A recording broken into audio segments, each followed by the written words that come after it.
थी कश्मीर से लेकर कन्याकुमारी तक। अब ये दूसरा चल रहा है कन्याकुमारी से कश्मीर तक। तो उसी कड़ी में उत्तर प्रदेश की परिवर्तन यात्रा 21 मई से 6 जून तक प्रस्तावित है पूरे 75 जिलों में। उसी तहत जनपद भदोही में आज आदरणीय वामन मेश्राम साहब यहाँ पे आए हुए हैं और इस परिवर्तन यात्रा का जो उद्देश्य है, जो मकसद है, उसके संदर्भ में चाहता हूँ कि दोनों मार्गदर्शन करें। आदरणीय वामन मेश्राम साथियों, क्या करिए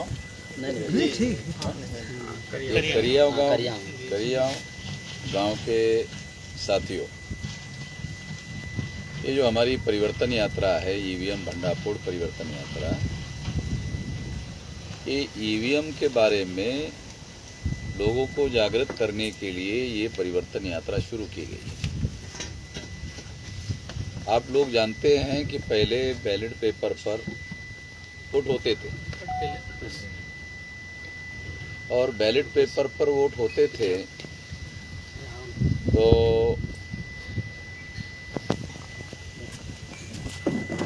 बैलेट पेपर के माध्यम से अब चुनाव खत्म हो गया है। अब 2004 से 2009 को 2 बार ईवीएम मशीन के द्वारा चुनाव हुआ,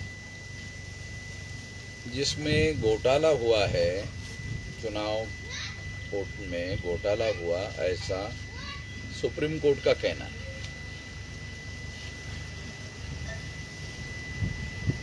यदि सुप्रीम कोर्ट ने ऐसा निर्णय दिया है तो भारत की प्रजा को मालूम क्यों नहीं है? बहुत बड़ा जजमेंट है, लैंडमार्क जजमेंट है और समस्त भारत के लोकतंत्र की जान रखने वाला जजमेंट है।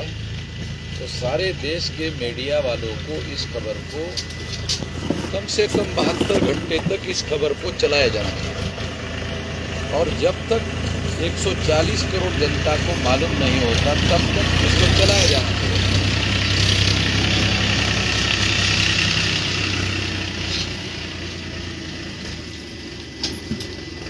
मगर मीडिया वालों ने इस खबर को दबा दिया, इस खबर को लोगों तक पहुंचने नहीं दिया। तो मीडिया किसके कब्जे में है? मीडिया दो जातियों के कब्जे में। बनिया अखबार के मालिक है। अभी ये जो जागरण पेपर निकलता है, ये तो मालूम है ना आप लोगों को, दैनिक जागरण। अमर उजाला दूसरा बड़ा पेपर है आपके क्षेत्र का, क्षेत्रीय इधर का। तीसरा बड़ा अखबार है हिंदुस्तान, है ना। ये तीनों अखबार के मालिक बनिया है, अग्रवाल बनिया है। आप लोगों को तो पता है नहीं, क्योंकि हमारा तो काम धंधा है साला कुंडली ढूंढने का है। जब तक पता ना किया जाए कि ये अखबार का मालिक कौन है तो पता कैसे चलेगा कि ये अखबार ऐसे क्यों चल रहा है। बहुत बार ये होता सर, ये अखबार में इतना बड़ा कार्यक्रम देश भर में चल रहा है, साला सिंगल लाइन की खबर क्यों नहीं आ रही है? ऐसा कभी सवाल आप लोगों के मन में पैदा नहीं हुआ होगा? तो मगर ये बहुत बड़ा सवाल है। तो ये सवाल आप नहीं पूछ रहे हैं, मगर हम तो पूछते रहे, अपने आप को पूछते रहे। पंडित साला टट्टी को गया तो अभी खबर लिख देता है कि ये पंडित जी जो है बड़ा आदमी है और टट्टी को गया है, तो साला टट्टी की खबर छाप देता है। हम इतना बड़ा सब देशव्यापी परिवर्तन यात्रा निकाले हैं और उसका कोई खबर नहीं छाप रहा है। दूसरा, सारे लोगों के कहने हमारे ही वोट चोरी किए जाते हैं, ऐसा नहीं, पंडित की भी जो वोट चोरी किए जाते हैं। क्योंकि मशीन ये थोड़ी देखता है अरे साला पंडितवा का वोट है, अरे छोड़ दो। मशीन थोड़ी आइडेंटिफाई करता है कि ये पंडितवा का वोट है और ये जो है चमार का वोट है, ये नहीं देखता है। ये निषाद का वोट है, पाल का वोट है, ये नहीं देखता है। वो उसको आइडेंटिफाई नहीं कर सकता। उसके जैसे में जो आ गया उसको वो चोरी कर लेता है, वो वाले साफे वाले। तो उनको ये जानना चाहिए कि अरे ये वामन में इस्लाम बोल रहा था, ईवीएम मशीन वोट की चोरी कर रहा है, उनको भी सेंसिटिव होना चाहिए। सेंसिटिव नहीं होता है, क्यों नहीं होता है? वो सोचता है हो रहा है, बात तो सही है, साहब जो बोल रहा था सबूत से बोल रहा है, सुप्रीम कोर्ट के जजमेंट के आधार पर बोल रहा है, बात तो गलत है नहीं, सही है, मगर फायदा या तो कांग्रेस को होगा तो बीजेपी जाएगी तो कांग्रेस आएगी, कांग्रेस जाएगी तो बीजेपी आएगी, एक ब्राह्मण जाएगा तो दूसरा ब्राह्मण आएगा, दूसरा ब्राह्मण जाएगा तो पहला ब्राह्मण आएगा, तो सरकार ना हमारी ही चलेगी, चलने तो इसको हमको कोई दिक्कत ये इस वजह से वो जो पंडित है वो पंडित ईवीएम के रेफरेंस में कोई खबर छापने के लिए राजी नहीं है। उनको ऐसा लगता है वो क्या कहता है कि ये जो ईवीएम हमने क्यों लाया, साला अमेरिका में ईवीएम नहीं है, जापान में ईवीएम नहीं है, जर्मनी में ईवीएम नहीं है, जो दुनिया के सबसे बड़े टेक्नोलॉजी वाले देश है और जहां 100% पढ़े लिखे लोग हैं वहां ईवीएम नहीं है। और हमारे देश में अभी भी 70% बुड़बक लोग हैं। बुड़बक समझते हो ना आप लोग? आप ही के ना इलाके का शब्द है बुड़बक। तो जिस देश में 70% चला बुड़बक लोग है उस देश में ईवीएम लाने का कोई मतलब नहीं था। तो लाने वाले जो ब्राह्मण लोग हैं वो चालाक लोग हैं, उनको मालूम है बुड़बक को ही ना बुड़बक बनाया जा सकता है। ये बुड़बक लोगों को साला अम्बेडकर का विचार वाला आदमी कांचीराम आया और जगा दिया, वोट हमारा राज तुम्हारा, साला नहीं चलेगा नहीं चलेगा। और सब ये जितना बैकवर्ड लोग हैं उनको अकल आ गया, साला अरे हमारा वोट जाता है ना, हमारी सरकार बननी चाहिए। ये तो बड़ा खतरनाक मामला हो गया। इसको रोकने के लिए उन लोगों ने ईवीएम मशीन लाया, और ईवीएम मशीन क्या करती, वोट की चोरी करती। जब 2004 में पहली बार ईवीएम मशीन आई तो ईवीएम मशीन आने के बाद जब आप बटन दबाते थे तो आंखों से दिखाई नहीं देता था। आपने मान लो साइकिल पर बटन दबाया तो साइकिल का निशान दिखना चाहिए ना कि साला हमारा बटन जो है साइकिल पे दबा। 2004 की ईवीएम मशीन में, 2009 की ईवीएम मशीन में आंखों से दिखाई नहीं देता था। और जब बैलेट पेपर आप करते हो, बैलेट पेपर पर आप वोट डालते थे, बैलेट पेपर जब कागज का पेपर होता था ना, बैलेट पेपर, तो उस समय क्या होता था, चुनाव आयोग के लोग बैठा बूथ पर जाने के बाद, बैठो बैठो बैठो,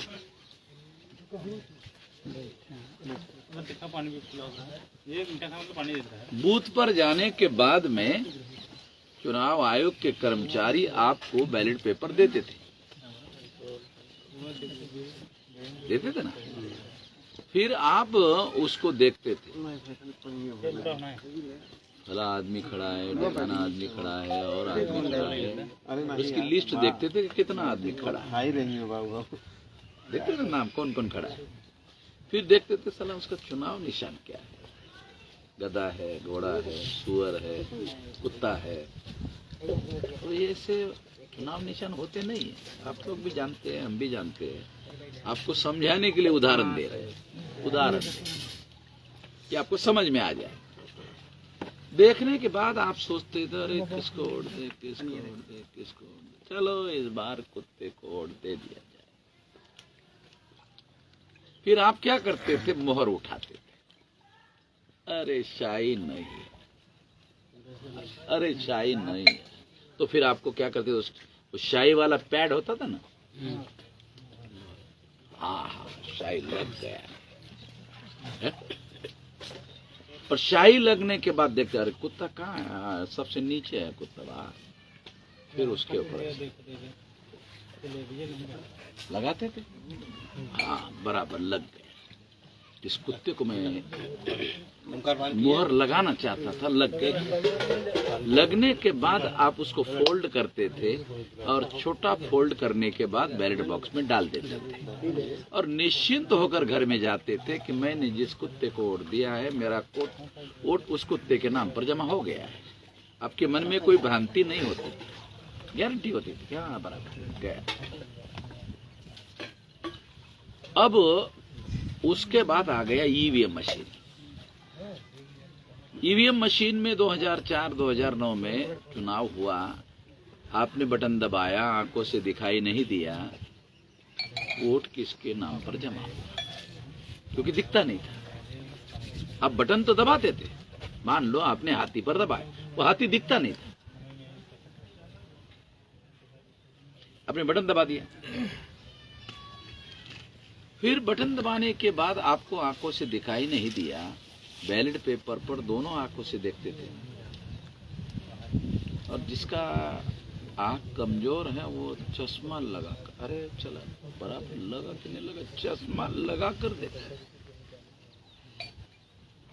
तसल्ली होनी चाहिए उसको कि मैंने जिसको वोट दिया उसी के नाम पर जमा हो रहा है कि नहीं हो रहा है। ऐसा आप क्यों सोचते थे? क्योंकि आप जिसको चुनना चाहते हैं उसी के नाम पर आपका वोट जमा होना चाहिए। आप गारंटी करते थे, खातिरी करते थे, आपका ये करना जरूरी था। मगर ईवीएम मशीन में बटन दबाने के बाद आपको 2004 में दिखाई नहीं दिया, 2009 में दिखाई नहीं दिया, 2014 में, 4 में और 2009 में, 14 में, 2004, 2009। तो डॉक्टर सुब्रमण्यम स्वामी, ये तमिलनाडु का ब्राह्मण, ये गया सुप्रीम कोर्ट, ब्राह्मण है और अमेरिका में पढ़ा हुआ है।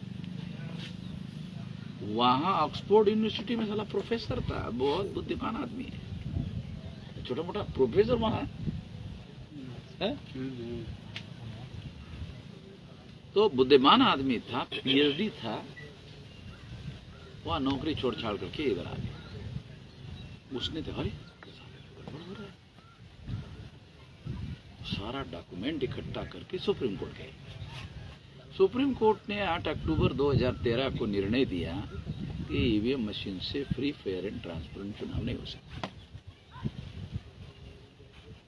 ये निर्णय चीफ जस्टिस ने दिया। ये भी ध्यान रखने पाती बात है कि सुप्रीम कोर्ट का भी जस्टिस होता है और सुप्रीम कोर्ट में एक चीफ जस्टिस होता है। एक चीफ जस्टिस का दिया हुआ फैसला है, तो बुड़बक का दिया हुआ फैसला तो नहीं है ना।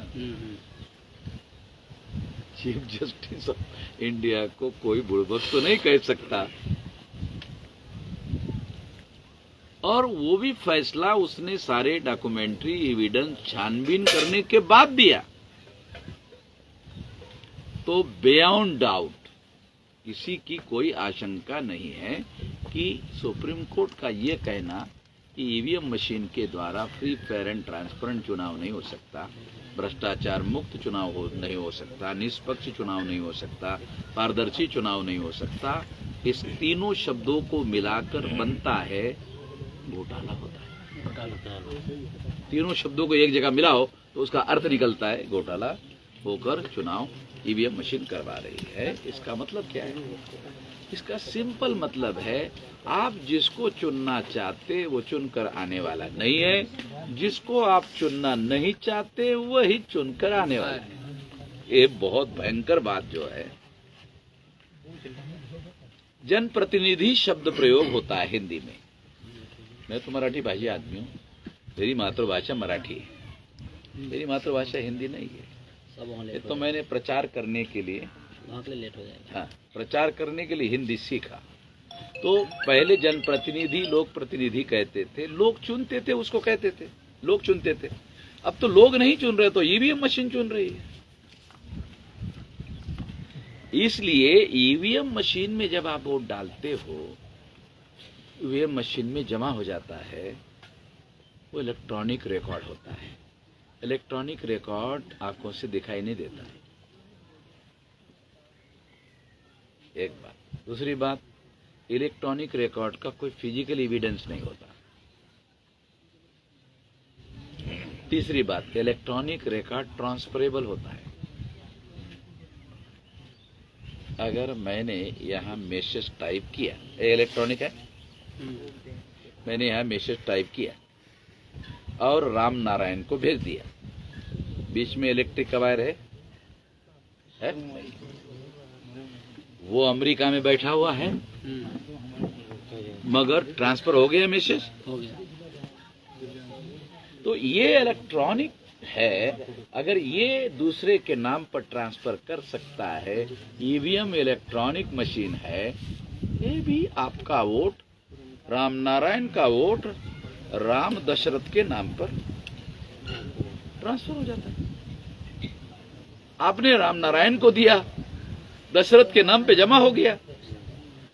राम नारायण चुनकर आने के बजाय दशरथ चुनकर आ गया। आप तो चुनना नहीं चाहते दशरथ को, अब तो राम नारायण को चुनना चाहते हैं, राम नारायण चुनाव हार गए। तो बहुत भयंकर बात हो गई, तो लोकतंत्र ही खत्म हो गया। लोग जिसको चुनना चाहते हैं वो चुनकर नहीं आ रहा है। ये घोटाला इस सदी का मतलब 100 साल में साला इतना बड़ा घोटाला कोई नहीं है। 1000 करोड़ का, 2000 करोड़ का, 5000 करोड़ का घोटाला तो हो गया, मगर ये जो घोटाला है, अरे बाप रे बाप, भारत सरकार का बजट 42 लाख करोड़ का है। जो चुनकर आता है उसका उस पर कब्जा हो जाता है, और वो भी 1 साल का। तो 5 साल सरकार चलती है, तो 200 लाख करोड़ रुपया का बजट पर कब्जा होता है। इतना सारा खर्चा करने का अधिकार उनको मिलता है, और वो अपने लोगों के विकास के लिए पैसा खर्चा कर लेते हैं। इसलिए ये घोटाला का पर्दाफाश होना चाहिए और इसके बारे में लोगों को जागृत किया जाना चाहिए। इसके लिए ये परिवर्तन यात्रा हमने निकाली, ये 365 दिन तक चलेगी। दूसरा, और हमारे संगठन के लोग हैं वो 6000 तहसीलों में यात्रा निकालने वाले हैं।